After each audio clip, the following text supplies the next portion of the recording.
Hello, everyone. My name is Golry Edim, and I'm the founder of Well Read Black Girl and the resident scholar at Sankofa Bookstore. Sankofa is a Black-owned bookstore and community space founded in 1998 by filmmaking couple Hailey and Shrikiana Garima. They specialize in providing videos and books about people of African descent around the world. We hope you will support them today by shopping at sankofa.com. Of course, we want you to buy the book, Breath Better Spent, by Dr. Damaris Hill, and celebrate her wonderful launch. We're so proud of her, and we're honored to have her here with us today. The discussion will be about her book, which examines the stunning narrative in verse that uniquely examines the innocence, wonder, and complexities of Black girlhood. She is the author of Unbound, A Bound Woman is a Dangerous Thing, an NAACP Image Award finalist, along with Staking Claims in the American Heartland, a collection of poetry. With her creative process, Dr. Hill is just an incredible scholar, and her work is super interdisciplinary. As the associate professor of creative writing at the University of Kentucky and a former service member of the United States Air Force, she now lives in Kentucky, and she'll be joining us virtually. So please welcome, with a virtual high five. Hello, welcome. Hi guys, this bump. Yes, all the things. We have to kind of make up for the fact that we can't be in a room with you, but I hope you are feeling the love on your launch week. How has it been so far? It has been great. As my friends, my loved ones, and anybody that's pretty much read my work knows, I struggle with a lot of anxiety, and I was like so anxious up until the launch of the book. But the response, particularly from the minis and Black girls that I know and love, has been so encouraging, and I'm glad they feel the warmth. Black girls of all ages, even those that are in their 70s. Because we're always girls at heart, we always have that energy. And I want to take another moment just to say, you look so beautiful. You look just stunning. And I wish I could be in person and give you a hug. This book has just been sitting in my heart. I loved reading it. I love thinking about your process creating it. And I think the best way to start this is with a reading. Would you bless us with a reading from your beautiful collection? I will. I'm gonna put on my grown girl eyes first, which means my glasses, because I do not know these poems by heart. Okay, I'm gonna open by reading "Beloved Weirdo." And it's kind of a meditation. I'm not going to say. We're just going to go. It's a meditation on girlhood. You are not digging this book about a slave girl and her incidents. The pages read about her early knowing of all things. Meanwhile, you ain't got a stitch of sense. If you did, you would have put that book down and hit that boy asking you if your name is beloved and if you are going to be like Setha and kill the newborn baby he wants to put in you. Is he the weirdo watching in on you and your bestie leaving the woman's clinic? You wish you would have gone wild as the wind on him for prying. Instead, you go deaf and dumb thinking about it. Your mind wanders into a book. You think on asking Ms. Harriet Jacobs, how does a girl learn to be a slave? Does a snake bite you and leak venom until you fall crippled and spasm, zombie you into a slave? If no, then you got to swallow a butterfly and let it flutter in your throat, smother your words until you become a slave. Do you let the butterfly kick you way up into your tonsils? This might make your eyes rummage the floor for cracks and force you to be humble. Can a slave be made from a butterfly that avoids windows, avoids light? Does that butterfly become a bat under a girl's collar? Or do you crawl under the hoof of a horse named Andrew Jackson to become a slave? The horse galloping and neighing at your earlobes, dirt in with the blood. To be a slave, would you have to take your ribs and fashion Andrew Jackson's hooves with ivory shoes? Would the overseers use your teeth to tether, hold Andrew Jackson's shoes in like nails? In the cradle of your black ringing neck, do you offer the nag a pedestal and curtsy at the mare's master? Just curious, not dying to know.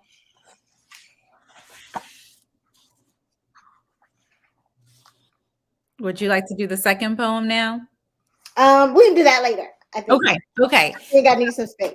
Yes, let's first talk about just your putting together of this collection. What was your motivation behind it, and where did you start? Because there's so much in here. Like even that one poem, "Beloved Weirdo," I love the images. For folks who don't have the book yet, you're not only getting the beautiful poem, but she has the archival images in here as well. So when you were putting it together, how did you start? What was your research process like?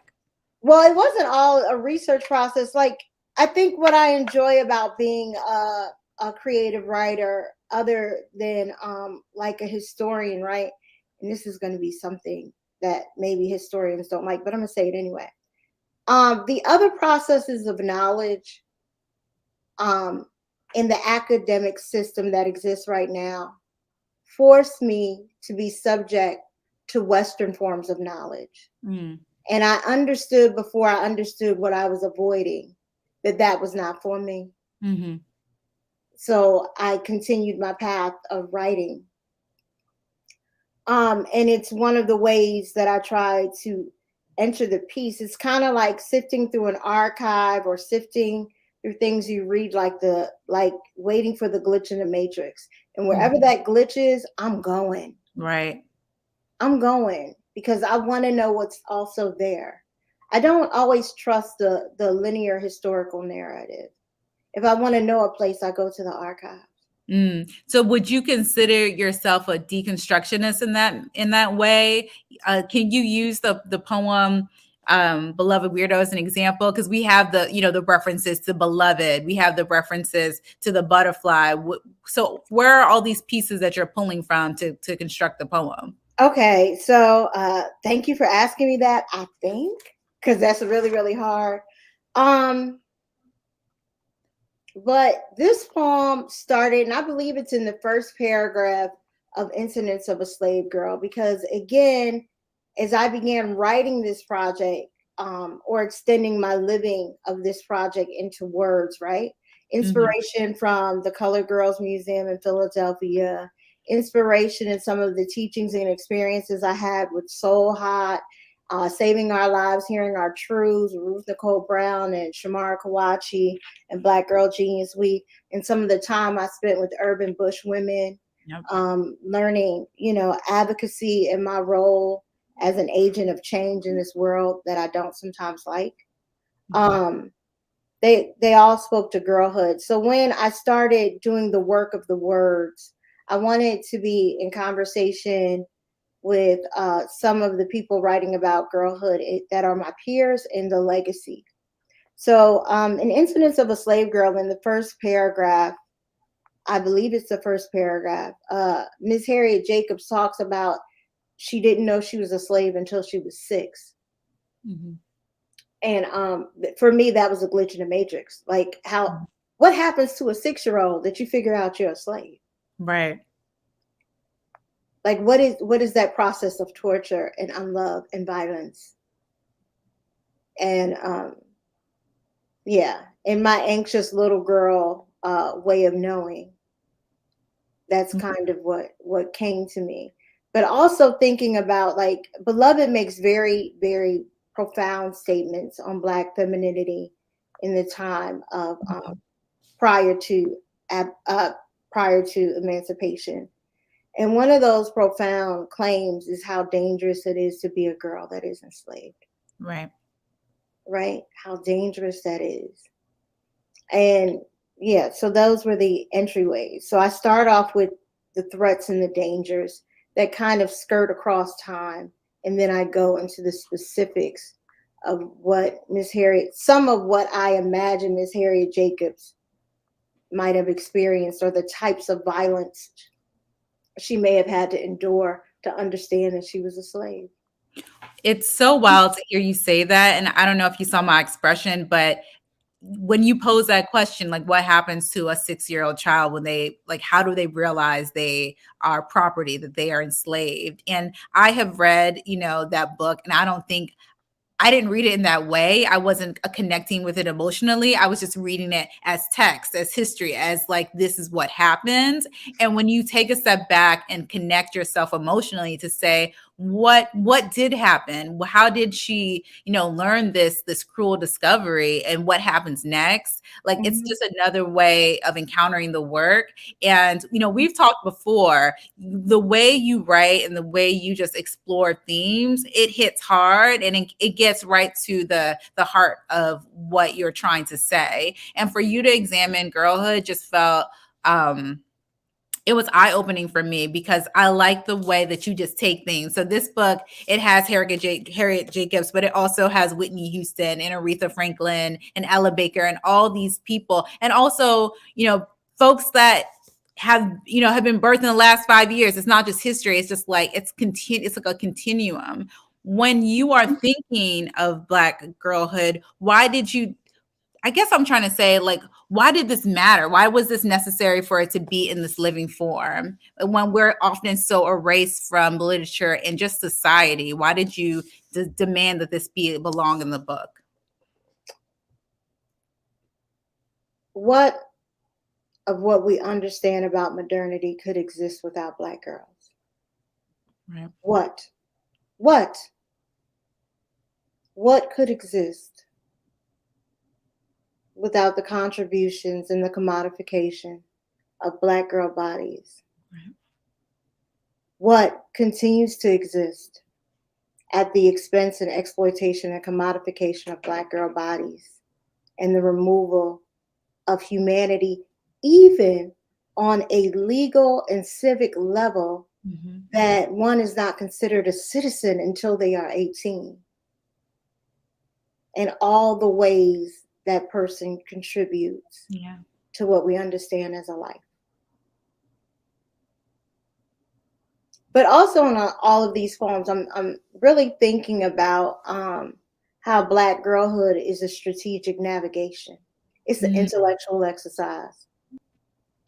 It's an intellectual exercise every minute of the day as a Black girl, pursuing joy, staying safe, ingesting, deciphering, and deciding what information that is patriarchally linked, right?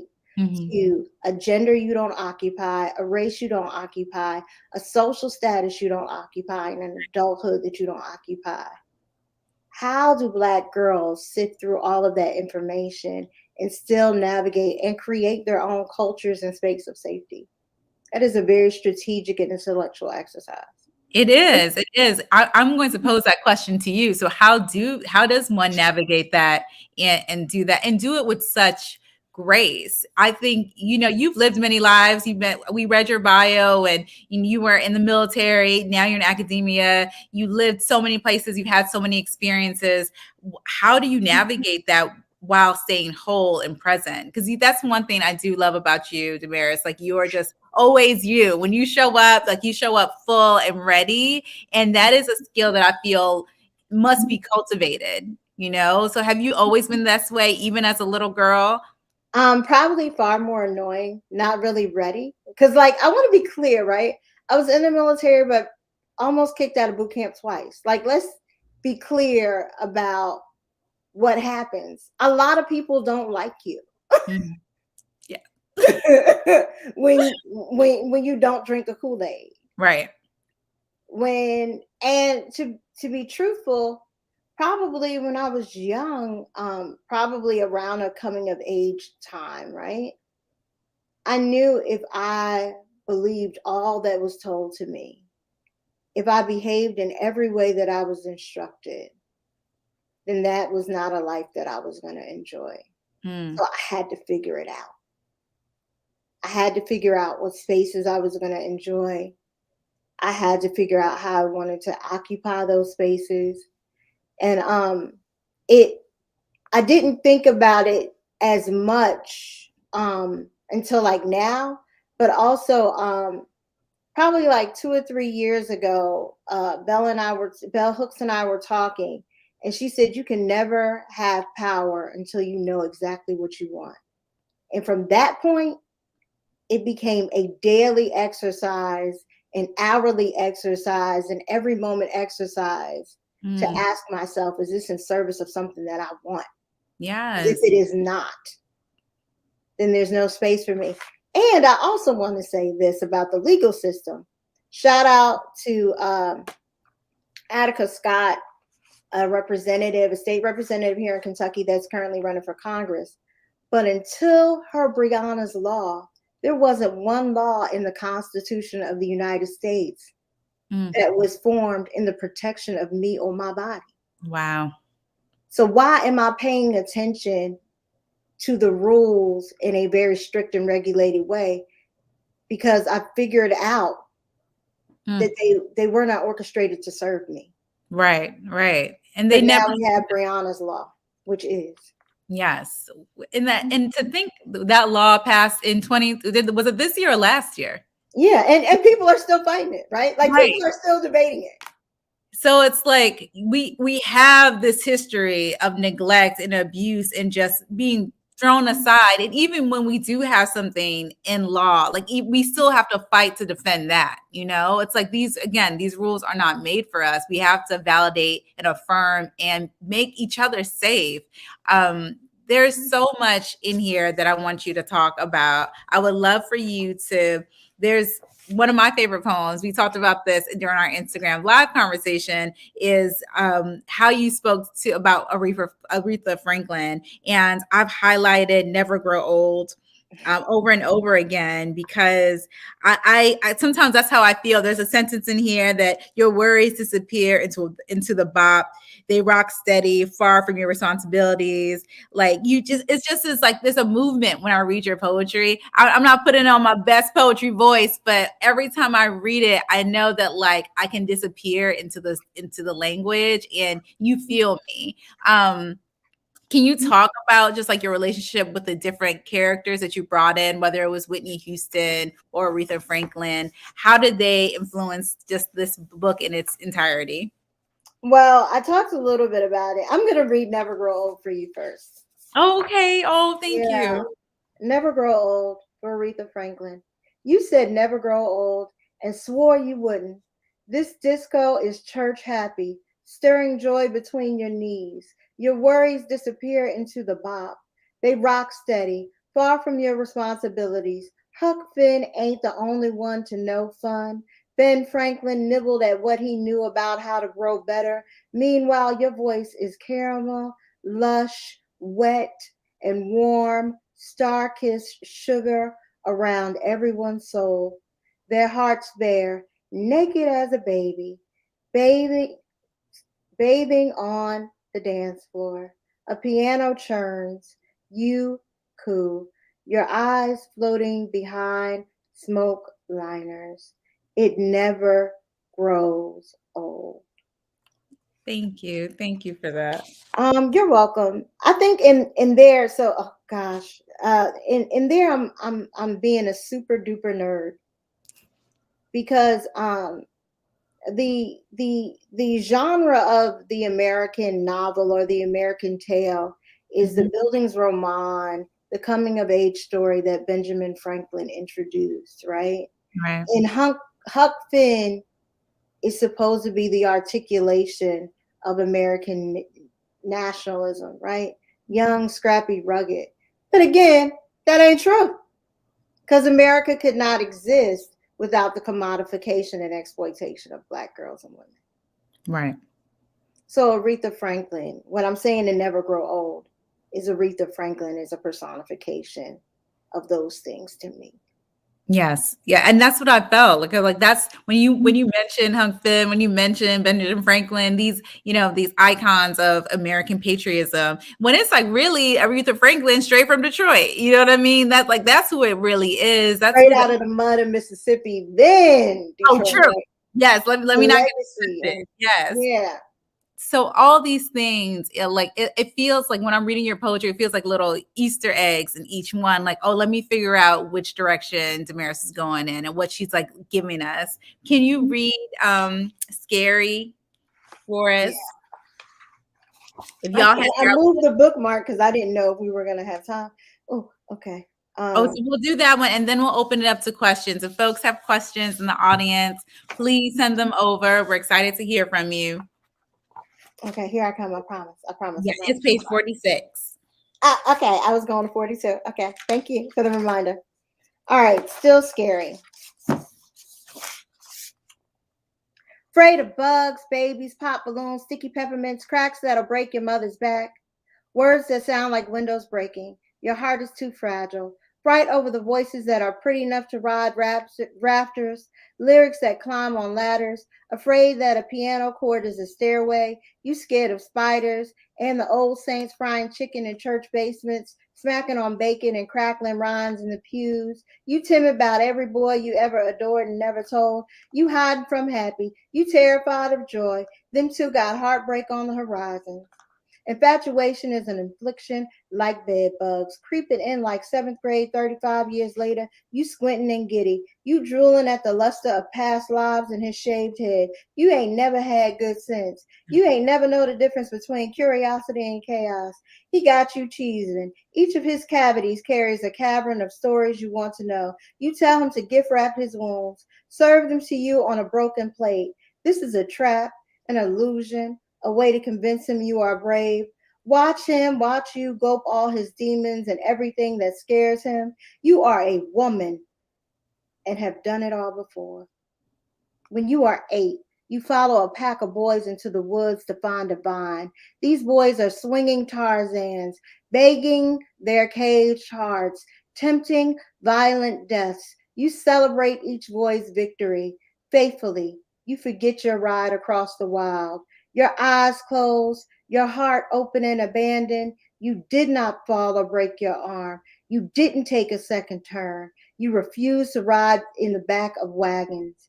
Every page carries wood, paper cuts, and toe prints, marking the spot you gripped before the jump. So beautiful. Thank you.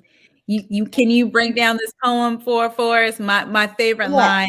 You ain't never know the difference between curiosity and chaos, which I feel like I need to print on a board and hang on my wall. I think they feel the same for me.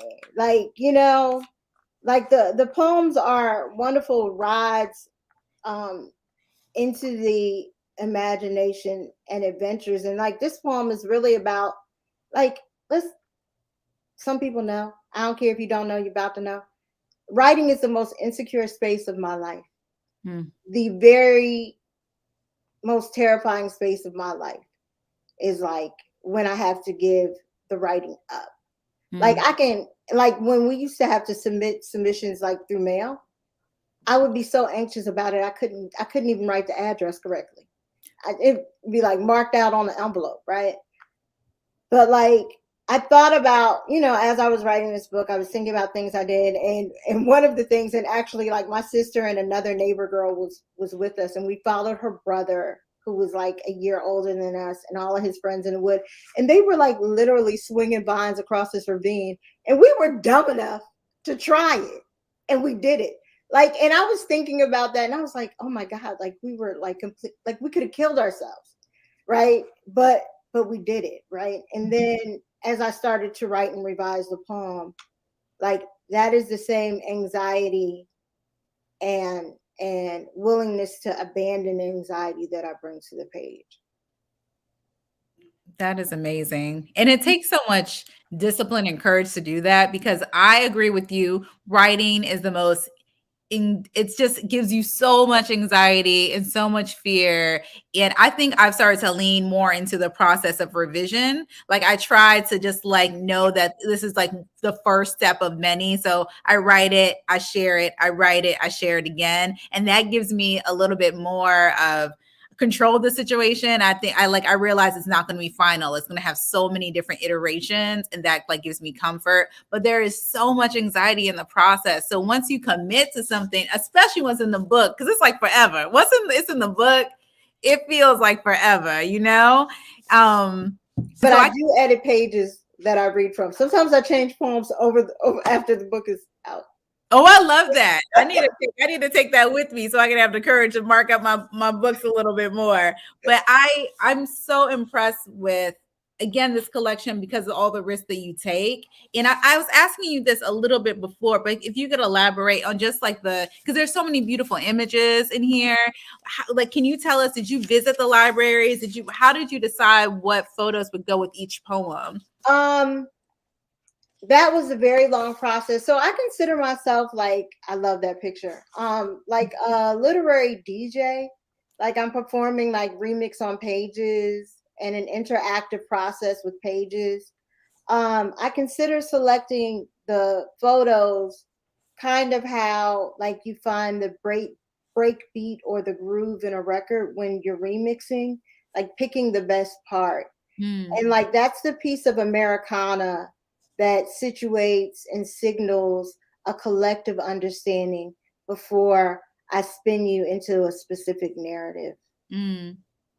So it's a kind of cultural anchor, sometimes Americana, sometimes, global, like we're more of a global culture now because of the internet. Right. Yeah. But New York Public Libraries, fortunately, was accessible over the internet in the Gordon Parks libraries, and there was much to do about these images, right? Because we know that Whitney Houston's estate is still being contested. So there were a number of photos that I was interested in that may not be available. I had to pay a lot of money for, which is probably my favorite image in here, but it's a picture with Whitney Houston in front of a poster of her mother, Cissy Houston, and her aunt Dionne Warwick. I'm trying to look for that. Let me see if I can find it as well. I see the one from her high school, which I love. I love this one here. She just is so stunning in this one. She's gorgeous, right? She's so beautiful. So gorgeous. So much. And I have to shout out your beautiful photo. I was so happy to see your photo in here too. Thank you. Thank you so much. That one, and I have a picture of Queen Latifah and Moni Love in here. My friend Anna Stone took some of the photos, particularly the girls right here. Oh, these wonderful. are girls in Baltimore. So not all of these are archives, but some of them are archives, and they were like contested, and we had to pay for them and swap them out. And this process takes like months and weeks of different negotiation. Yeah, right? It's a whole thing with permissions and photos. I mean, and with good reason, because we want to protect. We want to protect. So here it is. We found it at the same time. We found it at the same time. We did. So and I love that image of Whitney that looks like she's like 17 years old and just laying across her bed on her phone. Yes. What I think everybody of our age was just into. And I love that it's like not a cell phone. It's one of those big, heavy phones. Right. It's a landline. Like we used to do. Landline. It might have a rotary. I love that. I think before we start taking questions, I want to ask you about the last half of the book and the Bring Back Our Girls and how you put that together, like the premonitions and just the collecting of those stories. Even that first sentence, it says, "This is not a story, but old as creation, dark as the Middle Ages, dark as the dawn of the European Renaissance, dark as the discovery of new worlds, dark as the gold covered in special space." Like it just like you just go on and on and on. And it has such a beautiful, what it feels like a stream of consciousness, these thoughts and these different ideas that you're putting forth, but then it doesn't end. It goes into the premonition 1 and 2 and 3. Just walk us through that process of putting that together and what you were trying to articulate to the reader with that. I did not know I was going to write those poems for the girls of Borno. I thought I was going to write exclusively about some of the girls that have transitioned, been murdered, exploited, destroyed, mutilated by the violence that is supported by a patriarchal system. And then I wrote like one poem, probably the poem you're talking about the girls in Borno. And initially the titles were not premonitions. They were other things. Sometimes I played with dates. Sometimes I played with like a line. As being someone, a woman who had served in the military, I have a curiosity about the roles that women and the different intersectional approaches to citizens serve or have been sacrificed for what we consider empire. So we have all these stories about these men at war. And then this incident with taking 200 girls who are about to graduate high school, who are clearly smart, have taken them from physics classes. All of this, again, was played out in the media like it was some trite thing or some expression or need for affection and wives. But I think these young girls, again, were taken in service and exploitation of the empire. You take smart girls so your body can be mended. You take girls that are studying to be doctors so you can be healed. So these were not one-dimensional considerations. Because girls could have been taken from anywhere. But you take girls that are studying to be doctors, girls that are in an exam to go to college to be doctors. And they were exploited, I think, for their physical comforts and intellectual dexterity. And we played it like it was nothing. We played it like it was just a couple of weeks. And my mind naturally drifted to the historical period of comfort women and all of the ways that they served during World War II. And we owe the girls of Borno all the spoils of empire.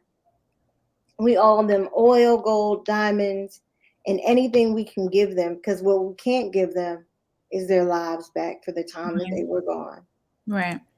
And so, I mean, it's great that we globally became empathetic, but where is the rescue party and where are the reparations? Thank you for that.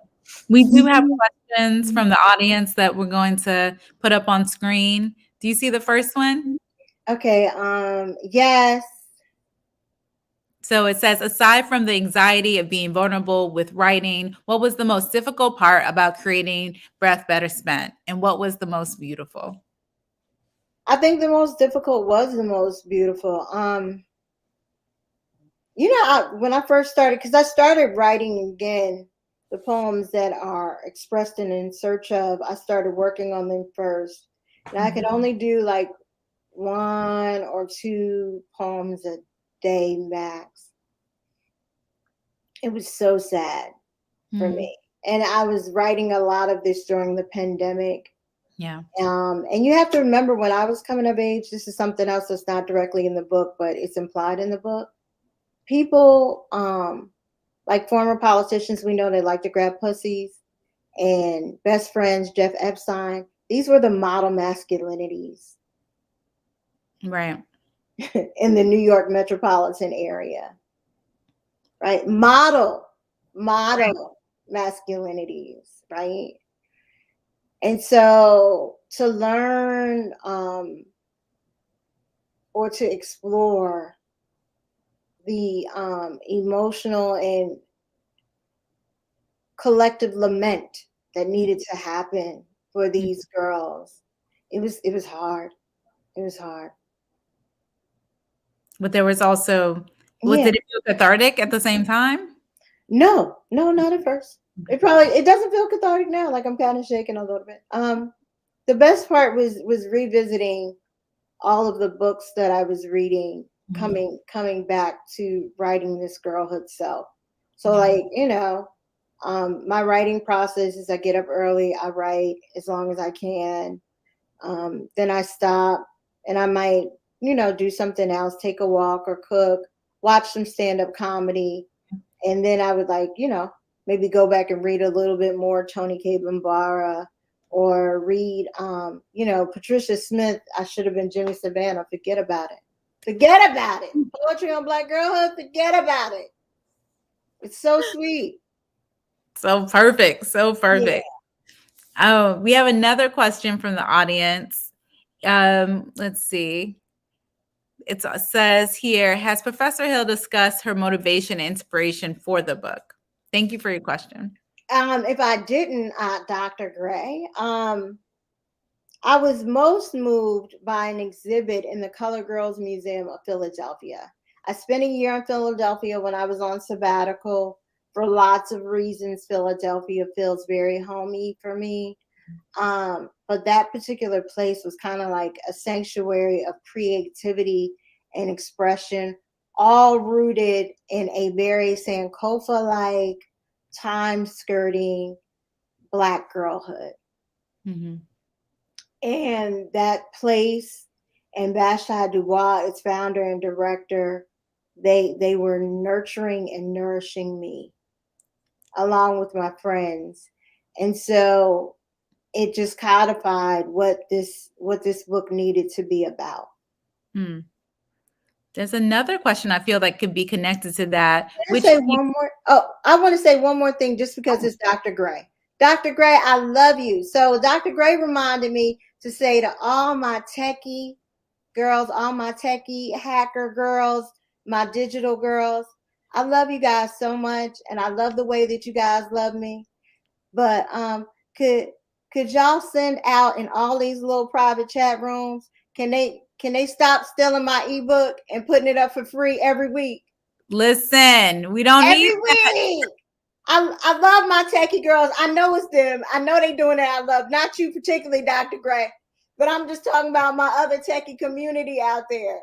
And Bloomsbury is like, what is happening? Like, we don't. What is this? I was like, look, it's my hacker girls. But I love that because they recognize the digital composition in the pages, and I love that they coming for it. But listen, email me, each one by one. Like, we'll share a book with you. Okay. We'll figure it out. I appreciate you letting the community know. Let's see. So we can, you can just order it from Sankofa. Do that. Order the book. Order the book from your local bookstore. Or okay? Everybody buy two and give one away. Like, give it to the girls. Listen, I will be down to start that initiative. Buy one, well-read Black girl will give one. Let's do something so it can be reciprocal. There's another wonderful question here. It says, which pieces from this text feel unfinished to Dr. Hill in ways that might lead into her next project? That's a wonderful question. Thank you so much, Dr. Hamilton, for that question. We marched for her, the poem that I wrote about gentrification and erasing Black girls in Chicago. I am still not content with that poem. I wanted to do, it needs to do something else for me. Like, she's standing up, she's taking her position, but I want to see her pirouette. And I'm still like adjusting to her. I almost took her out of the book because I was still struggling with her. There are poems that I haven't written that probably should be in the book. One in particular, I know my family gonna be embarrassed that I'm saying this, but I don't care. And I don't write a whole bunch about family in the book, which like I think a lot of people are afraid that I do, but I didn't. But when I was like 10 or 11 years old, my maternal grandmother, the same one I write about in Born Again and Again, bought me my first lingerie set. And she said, every woman should have pretty underwear. And it was like aqua, like a light turquoise, and it was lace, and it was like a panty in the bra. And I was like laughing and telling one of my friends about this one day. And my friend immediately said, oh, your grandmother already knew you. She like already knew you. And so like we laughed really, really hard about it. And it was like kind of cathartic, but like I'm thinking a lot about that now, right? Like how my grandmother, who clearly, in terms of respectability, was the prototype for Christ. Like God saw her living, was like, oh, I'm gonna go back and I'm gonna make a Christ, right? But thinking about like all the ways that she did know me, and like when she would come and visit, she would ask me. She wore her hair covered most of the time, or wore a wig, but she would ask me to dye her hair whatever hair color my hair was. And those that have known me for a while know that my hair has been pink, red. My mother has already admitted she does not remember at all what my natural hair color is supposed to be. Like she has no recollection because I've been dyeing my hair since I was like 11 or 12 or having my friends dye it. So I want to kind of write about that.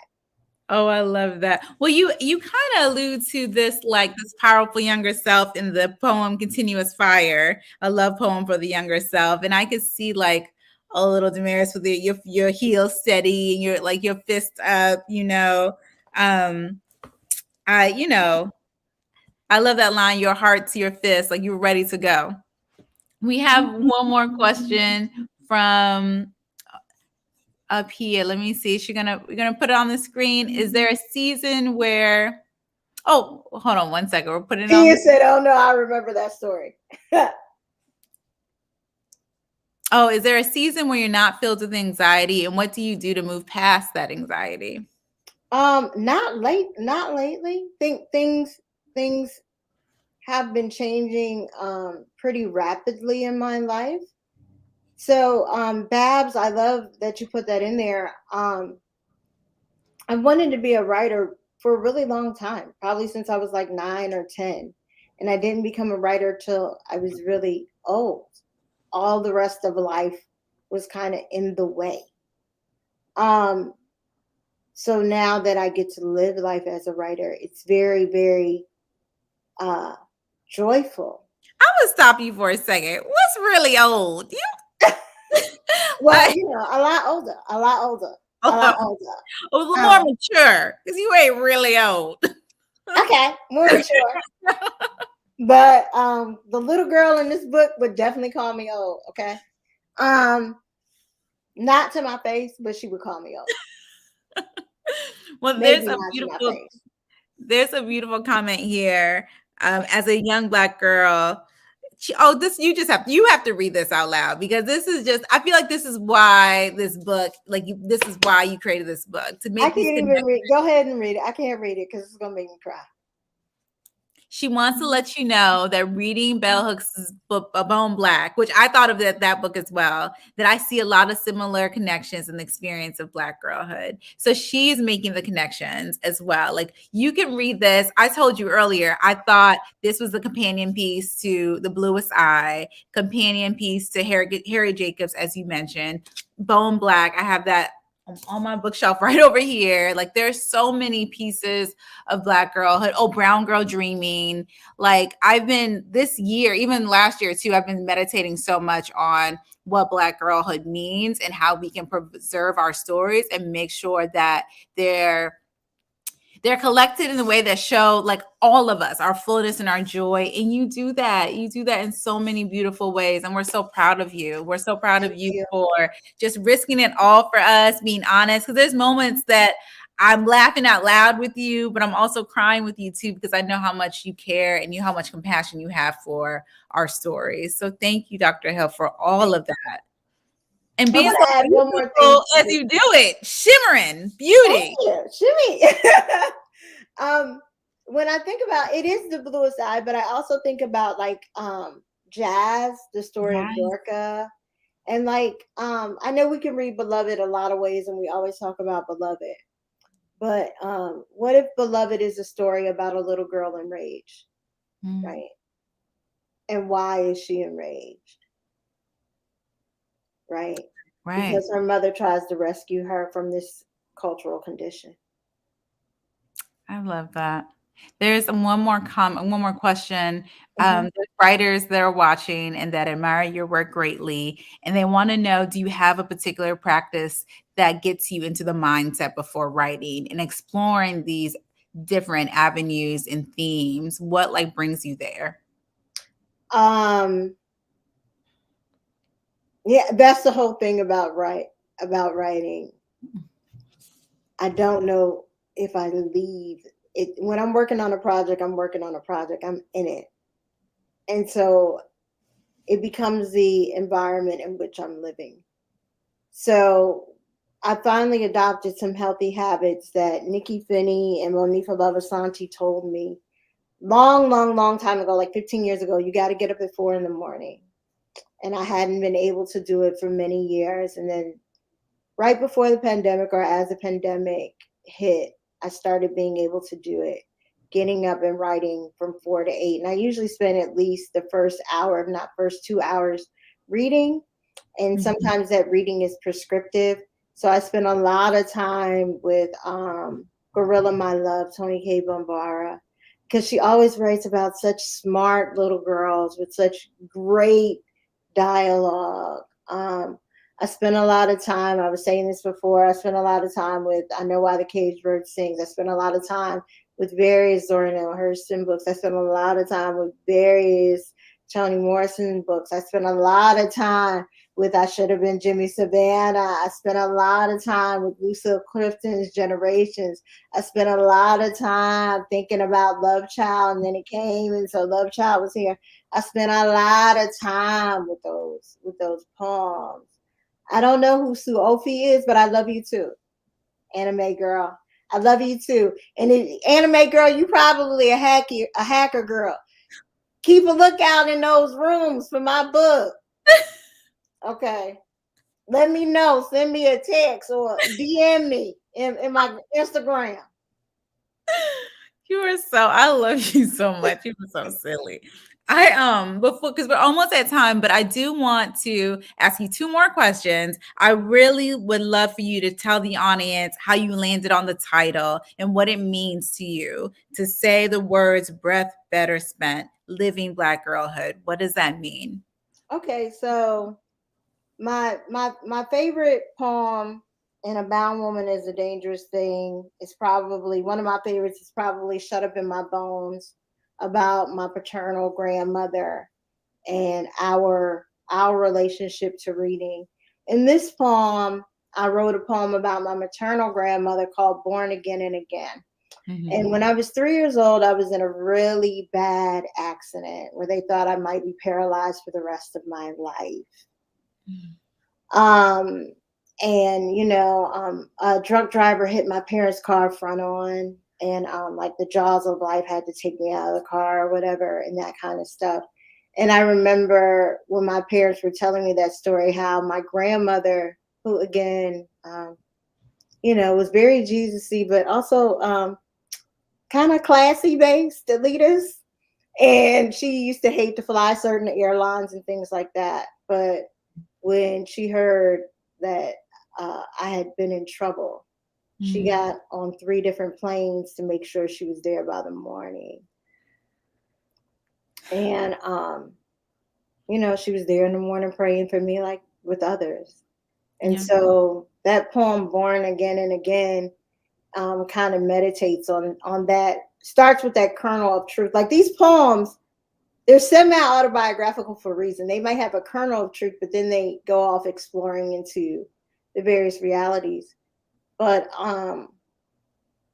trying to imagine what it was like for a doctor to keep coming in and saying, "Oh, she's not going to make it. If she makes it, she's not going to walk. She's going to be Oh, disabled. She's not going to talk." And like the amount of faith that they had in God and the amount of will that my family may have had for me to live at that time and how that may have strengthened me. yeah. Wow. That's an amazing story. That is so amazing. And to pay homage to your grandmother and your family and all the women who like poured into your girlhood. It's so beautiful. I I want to make sure there are not any other questions. I think we're good with questions. Are there any last thoughts you want to leave with us? Is there anything in particular you want the reader to walk away with after they read Breath Better Spent?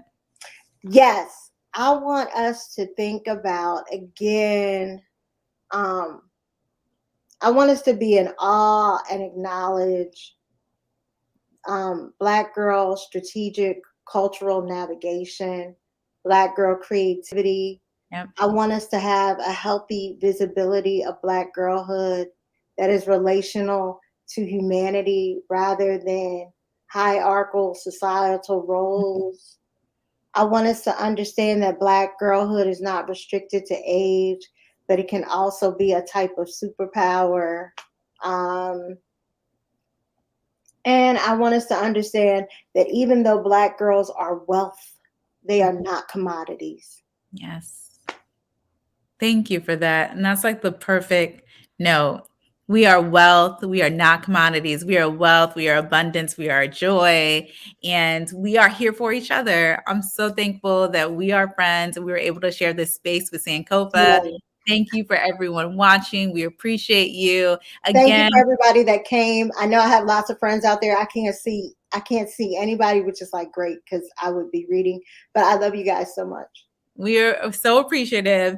And everyone, please support Sankofa Bookstore here in Washington, D.C. This will be able, we're going to share it online so you can share the broadcast afterwards, share it with your friends, let people know, and continue to support Damaris. Where are you headed to next? Where should we be following you?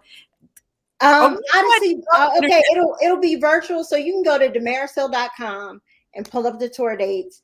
But February 1st, I have a virtual reading, so once it's going to be online, with Odyssey Books in New England. Wonderful. So we're gonna go to your website and find out more about you. There's so much love coming through. We're so excited for you. So congratulations to Thank you, everyone. There's so much love. All the love. There's so much love. I love you guys so much. Shout out to the Megas. They know who they are. The Minis. They know who they are. The Wintergreen women. They are here, and I love you. That's a bunch of writers that y'all know, but y'all don't know hang together. All right. Thank you, everyone. Thank you for tuning in. Until next time. Bye. Love.